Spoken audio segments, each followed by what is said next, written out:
Hey everyone, and welcome back. All right, let's just jump right into it because today we're unpacking a debate that is the entire K-pop world talking. We're talking about the group SSERAFIM.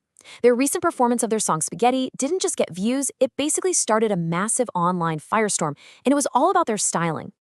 So that really brings us to the big question here, right? When you see a look this out there, is it, a brilliant artistic choice? Are they pushing boundaries? Or is it just a total fashion mess? That's exactly what we're going to explore. In the world of K-pop, going viral is pretty much always the goal, but get this. On October 25th, their Music Corp performance did go viral, but for all the wrong reasons. We're talking a huge wave of criticism.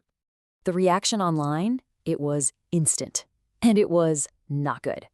The words people kept throwing around were things like eccentric, messy, and even hard to watch. Ouch. People were saying, look, the performance was great, full of energy, but the visuals, they just completely missed the mark. So what was it exactly that got people so worked up? I mean, this wasn't just some vague, I don't like it feeling. Oh no, the critics were super specific, and they pointed to a few key things. Okay, so let's break down the complaints. First off, Ha Jin's bleached eyebrows. That was a huge deal for a lot of people. Then you've got the timing. This was a really heavy, summery look, but it's the middle of fall. A little weird, right?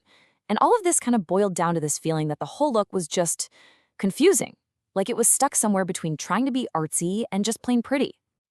And this next quote, it just nails that last point perfectly. And Netizen said this, and it really captures the feeling that the creative team just didn't stick the landing.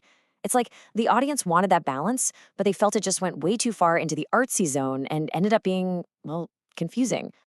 Okay, here's another really specific piece of criticism, and this one is all about context.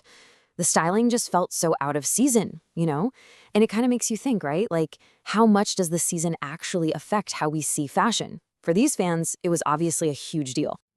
And this next one, wow. This really shows you how passionate the backlash was. I mean, to single out one member's eyebrows and say something like this, it's clear this wasn't just casual dislike.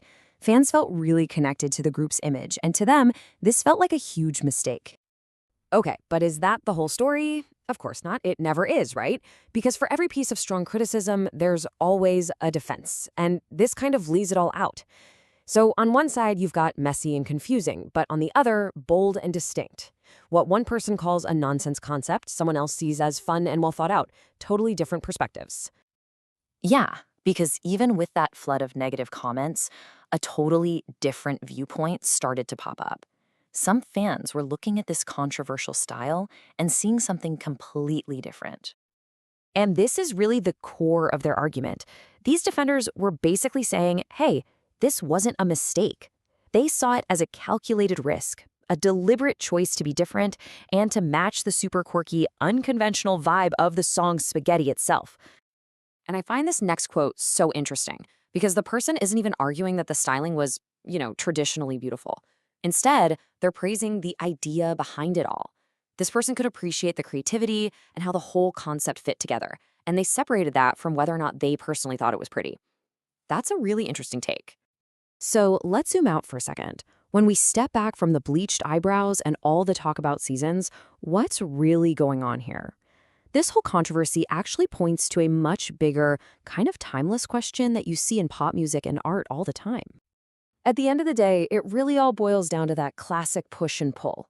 On one side, you've got artists and their teams, and they want to push boundaries. They want to take risks. They want to show off a unique vision.